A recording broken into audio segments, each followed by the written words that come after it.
Thank you to everyone for joining us this afternoon. We delivered a solid quarter during the most important shopping season for our customers. In Q4, we delivered 9% revenue growth on $410 billion in total payment volume. Transaction margin dollar performance was better than expected in the fourth quarter, and we continued strong expense discipline, reducing non-transaction related expenses by 9% year over year. Last week, we announced that we will reduce our global workforce by approximately 9% through both direct reductions and the elimination of open roles over the course of the year. As I mentioned in our last earnings call, our size has been slowing us down. This change is necessary to execute with the focus and speed required to drive our next chapter of growth and allow us to invest in our future. We want to be clear-eyed in terms of the potential near-term benefits from our initiatives, which is why our 2024 guidance includes minimal contribution from the innovations we recently announced. We will be diligent in managing our resources and returning excess cash to our shareholders. We've had limited penetration of SMB full stack processing to date due to the lack of a strong product, but that is now changing. November and December were record-setting months for new SMB adoption of PPCP. In the US, we have over 27 million active accounts using PayPal Rewards. In the fourth quarter, rewards accounts had higher engagement and average revenue per account that was almost double that of non-rewards accounts.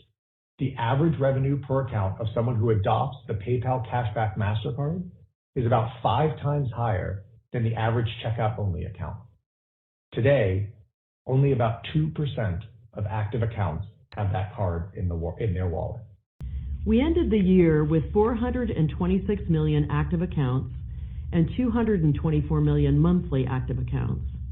Throughout last year, we indicated that we expected ongoing churn of unengaged accounts in less developed markets, predominantly in Latin America and the Asia-Pacific region.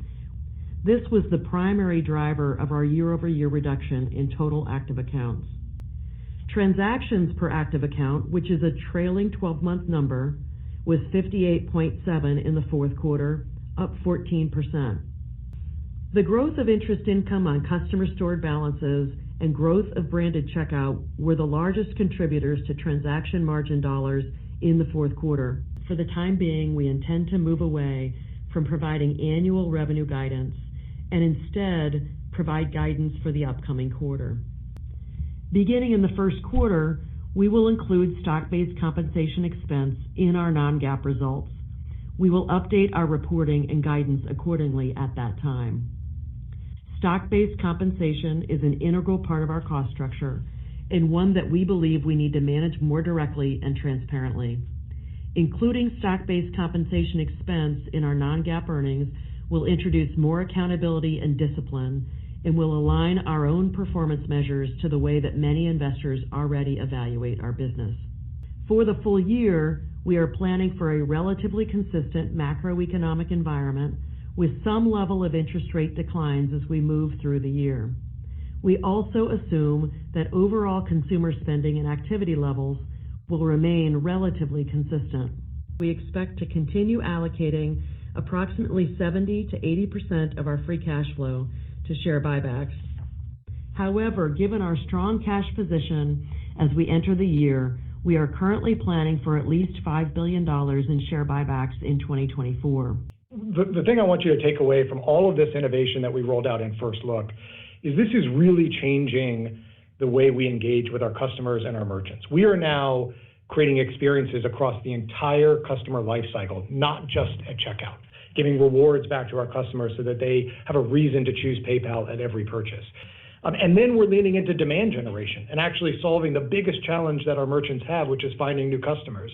So let me take you back. Braintree, if you go back a few years ago, was really trying to establish itself in the market.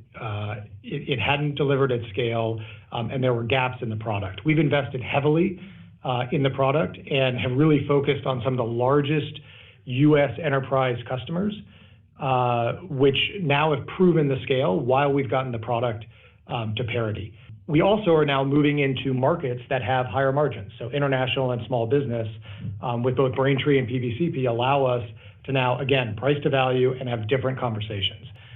So that is how we think about it. We're not focused on unprofitable growth when it comes to Braintree. We think we now have the product in market to be able to compete effectively and win. We have not invested enough in creating a single platform. That again slows us down when it comes to innovation, and it slows us down when it comes to being able to leverage the data across the ecosystem. We are investing heavily in that now and starting to see real improvement. I want to reemphasize that 2024 is going to be a transition year focused on execution to position our business for long-term success.